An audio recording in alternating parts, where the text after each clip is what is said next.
siang, Bu. Saya Jolisa Brigita Munte dari TRPL 7A. Kali ini saya ingin memaparkan hasil pencarian saya mengenai skema digital signature di sebuah keamanan sistem. Di sini saya menemukan sebuah jurnal yang berjudul Desain dan Implementasi Mekanisme Tanda Tangan Digital dalam Pertukaran Data dengan hash MD5 dan enkripsi ataupun dekripsinya menggunakan algoritma RSA. Jurnal ini disusun oleh Junaidi B. Sanger. Di dalam jurnal memaparkan beberapa masalah tentang pertukaran pesan yang seringkali terjadi. Yang pertama itu, masalahnya itu ada di kerahasiaannya, yang mana pesan yang dikirim dapat dibaca oleh orang yang tidak berkepentingan, sehingga itu dapat merugikan si pengirim. Lalu yang kedua itu ada di masalah keaslian atau autentikasinya, yaitu masalah apakah benar yang ngirim itu melakukan pengiriman pesan, atau benar dia orang yang telah mengirim pesan ke si penerima. Nah, lalu yang ketiga itu ada di masalah keutuhan.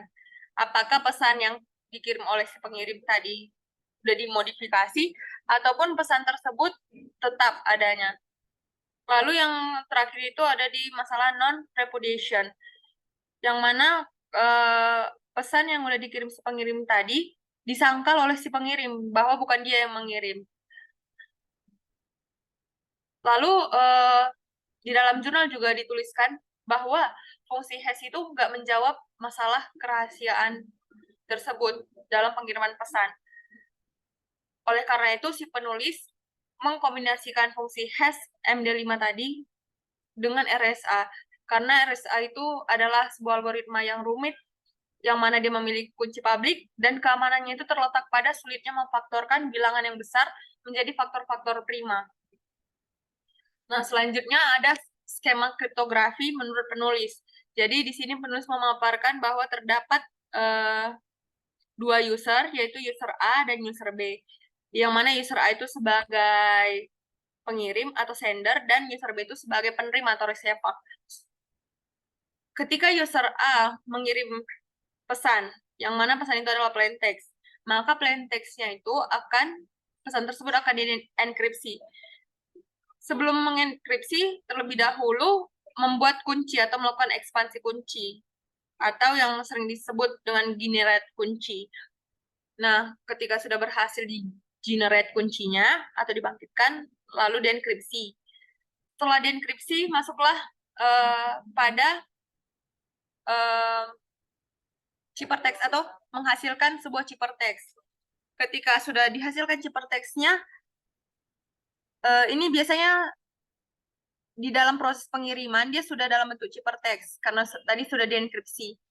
Nah, setelah dia udah melewati proses pengiriman, masuklah dia ke si penerima. Nah, ketika dia masuk ke penerima, terlebih dahulu dia dekripsi dulu.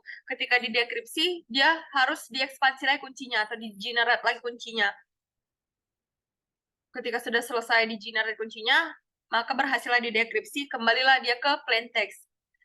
Begitu skema kriptografi menurut penulis jurnal. Nah, selanjutnya ada juga dijabarkan mengenai fungsi aplikasi yang dibangun oleh penulis, yaitu dia menjamin bahwa terdapat kerahasiaan pesan pada saat aplikasi digunakan untuk mengirim pesan. Lalu yang kedua itu ada dijamin integritas dari pesan tersebut. Lalu yang ketiga, mengetahui pesan yang diterima itu udah dimodifikasi oleh orang ketiga atau enggak. Disitulah dia letak digital signature-nya ditampilkan, yaitu membandingkan. Lalu yang keempatnya ada mengatasi masalah near penyangkalan. Jadi dia aplikasi ini bisa mengatasi masalah disangkal oleh si pengirim. Kayak misal si pengirim ini ngirim pesan ke si penerima, terus dia nggak ngaku kalau dia ngirim pesan itu, padahal dialah yang mengirim. Selanjutnya ada batasan terhadap aplikasi yang telah dibuat oleh si penulis tersebut, yaitu seperti ini, dari 1 sampai 5. Masalahnya, batasannya, masuk kepada proses aplikasi berjalan. Yang pertama itu ada proses koneksi dan generate kunci. Jadi sebelum aplikasi berjalan, dikoneksikan terlebih dahulu ke IP dan port atau server pada komputer, lalu ketika sudah terhubung, berhasil terhubung menurut IP dan portnya, maka dilakukanlah generate kunci. Ketika sudah berhasil generate kunci dilakukan, dihasilkanlah kunci public dan kunci private. Ketika sudah dihasilkan kunci public dan kunci private, maka kunci publicnya dikirimkan. Jadi kunci private-nya disimpan dulu, lalu kunci publicnya dikirimkan. Masuklah pada flowchart terima. Di flowchart terima ini, tentunya ini merupakan bagian dari si penerima. Nah, yang sudah dikirim atau proses pengiriman yang dilakukan oleh pengirim sebelumnya kan pesannya udah menjadi ciphertext. Maka sistem ketika dimulai, sini tertampillah ciphertext dari pesan si pengirim tadi. Terus sebelum ciphertext ini berubah menjadi plaintext, maka si penerima itu harus menginputkan atau memasukkan kunci private si penerimanya tadi. Lalu kunci private tersebut akan didekripsi. Nah, kalau misalnya dia berhasil dekripsi, akan masuk ke proses selanjutnya. Tapi kalau dia nggak berhasil, akan melakukan ulang penginputan dari kunci private si penerima tadi. Berarti dia bukan penerima aslinya, karena bukan dia lah yang dituju. Berarti karena nggak sesuai lah kunci private-nya, makanya nggak berhasil. Nah, tapi kalau tadi berhasil, maka terlihatlah pesan, tanda tangan, dan hasil dari dekripsinya, dekripsi si ciphertext atau pesannya tadi. Nah, lalu setelah terlihat, di sini juga dihasilkan kunci public dari si pengirim. Tadi udah dihasilkan ada pesannya, tanda tangan, lalu dekripsinya. Nah, di sini juga ada ditampilkan kunci public si pengirim. Nah, setelah melewati proses tersebut, atau sudah terlihatlah hal-hal tersebut, maka dibandingkanlah, masuklah ke proses pembandingan. Ketika perbandingan tersebut berhasil, maka masuk ke proses selanjutnya. Kalau dia nggak berhasil, dimasukkan kembalilah kunci public si pengirim tadi. Karena berarti kunci publiknya sebelumnya itu salah, nggak sesuai, saat dibandingkan itu nggak sesuai.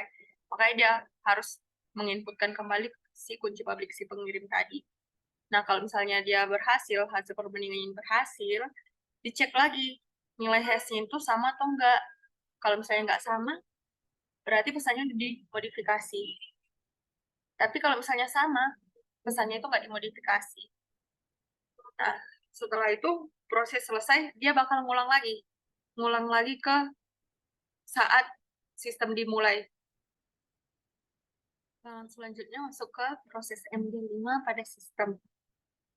Nah, di sini dimulai dengan memulai sistem, lalu terdapat plaintext yang sebelumnya dikirimkan oleh si pengirim. Nah, plaintext ini melewati beberapa proses. Proses pertama itu menambahkan bit-bit pengganjal. Lalu masuk ke proses selanjutnya itu penambahan nilai panjang semula, lalu inisialisasi penyangga MD, lalu masuklah proses terakhir yaitu pengolahan pesan dalam blok berukuran 512 bit.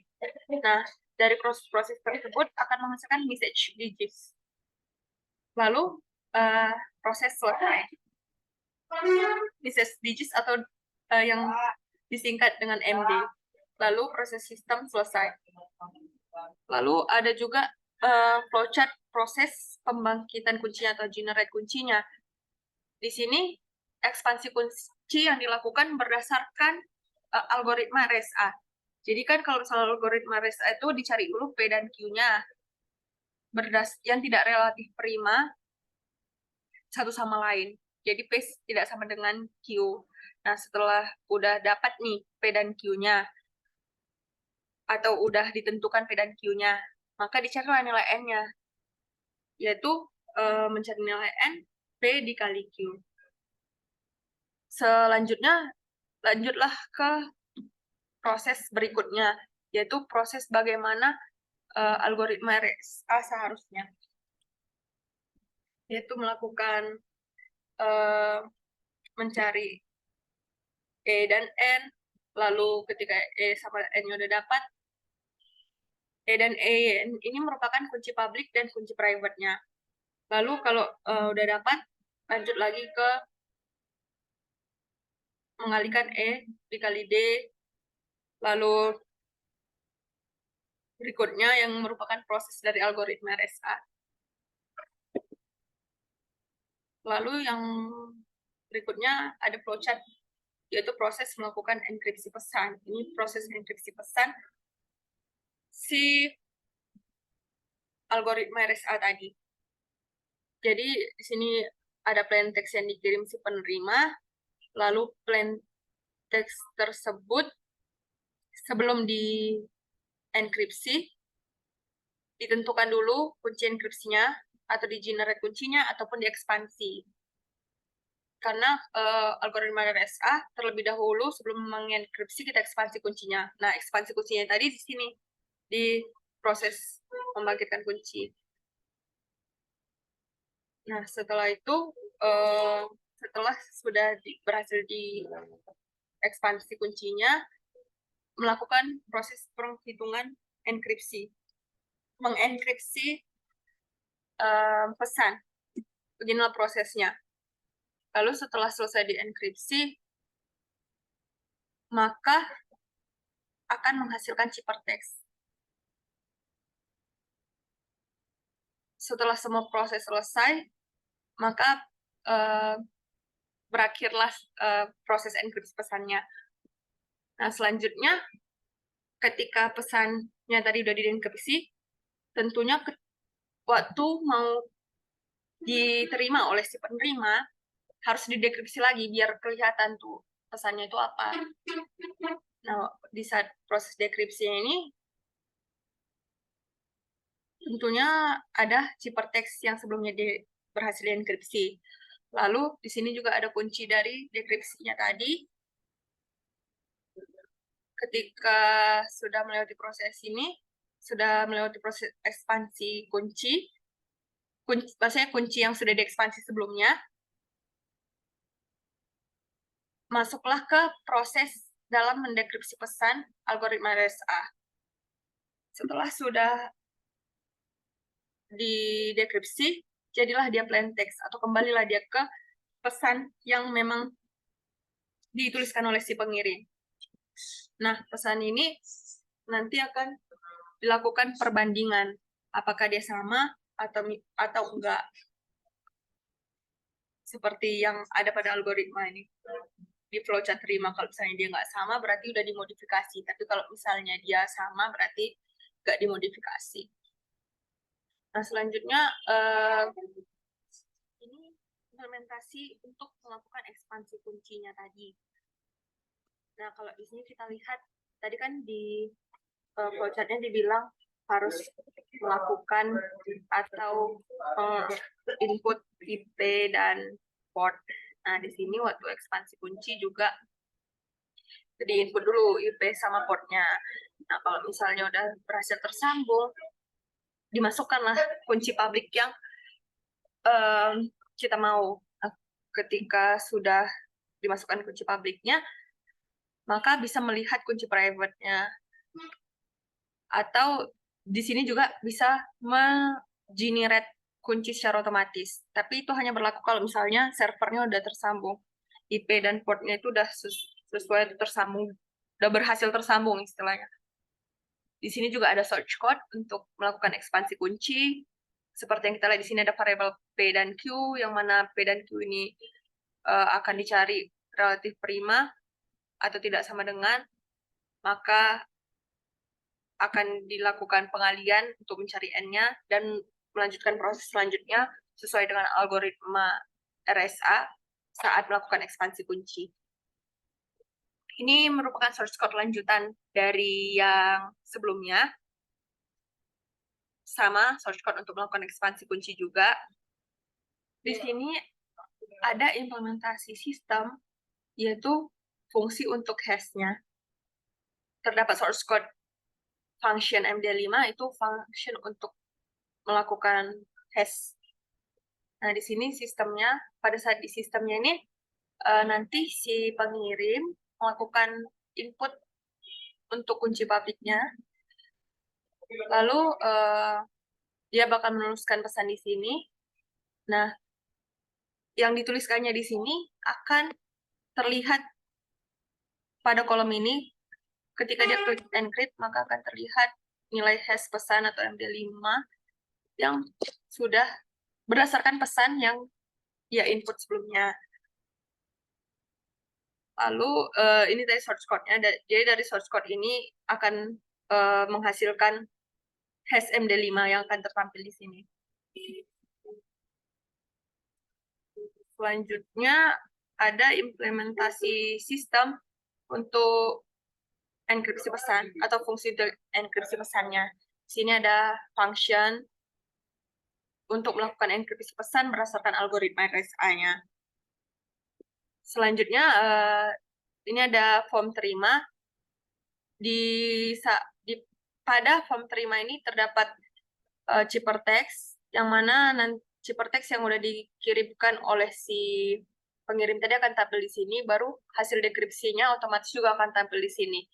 Nah, tapi sebelum dia tampil, si penerima harus melakukan inputan untuk kunci private-nya. Dia bakal menginputkan kunci private-nya di sini, lalu dia bakal inputkan juga di sini kunci public si pengirimnya tadi. Nah, terus ketika dia udah inputkan kunci private-nya, dia dekripsi. Kalau misalnya sesuai ya dia penerimanya atau memang sesuai kunci private-nya dengan punya dia, maka ketika di decrypt akan muncullah ciphertext dan hasil dekripsinya. Tapi kalau misalnya dia nggak sesuai, nggak bakal muncul apa-apa. Lalu di sini juga ada diinputkan kunci public pengirim. Jadi si penerima ini sebelumnya dia harus udah tahu kunci public dari pengirimnya. Jadi di sini dia inputkan, terus dia bandingkan apakah sesuai yang mengirim pesan tadi itu sama orangnya asli atau si pemilik kunci public. Tapi kalau misalnya nggak sesuai, berarti bukan dia lah pengirimnya gitu. Atau beda pengirim. Nah, di sini di dalam proses pembandingan inilah yang merupakan digital signature-nya. Selanjutnya, di sini ada implementasi sistem untuk melakukan dekripsi pesannya. Ketika tadi di dalam ini kan si pengirim tadi udah ngirim pesan, terus pesan tersebut udah menjadi ciphertext di saat proses pengiriman. Nah, ciphertext tersebut harus didekripsikan kembali agar bisa dibaca oleh si penerima. Jadi nanti hasil dekripsinya akan terkirim di sini. Lalu source code-nya adalah sebagai berikut. Source code untuk melakukan pendekripsian pesan yang dikirim oleh si pengirim tadi. Jadi dari jurnal tersebut dibilang bahwa simpulannya itu tanda tangan digital dengan fungsi hash MD5 dan enkripsi atau dekripsi menggunakan algoritma RSA 256 bit berhasil dirancang. Jadi yang sebelumnya itu sudah berhasil dirancang, bahkan sudah diimplementasikan ke dalam sebuah aplikasi. Jadi aplikasi tadi itu untuk melakukan pertukaran informasi yang berupa pesan. Di sini penulisnya juga memberikan saran bahwa aplikasi tersebut bisa ditingkatkan, seperti untuk mencegah serangan man-in-the-middle attack terhadap aplikasi ini. Jadi kunci publiknya masing-masing diumumkan terlebih dahulu agar pengirim dan penerima saling mengetahui kunci publik masing-masing. Ini jadi sarannya itu kunci publiknya itu harus dikirimkan terlebih dahulu. Lalu yang kedua itu lebih ditingkatkan security-nya. Karena ini masih memakai RSA yang lebih rendah, jadi dia nyarankan kalau misalnya pakai RSA yang lebih besar dari 256 bit. Lalu yang ketiga, aplikasinya ini harus dikembangkan di jaringan yang lebih luas atau besar. Sekian hasil dari presentasi saya mengenai tanda tangan skema dari digital signature. Jika ada salah kata dan penulisan ataupun penyampaian, mohon dimaafkan. Terima kasih.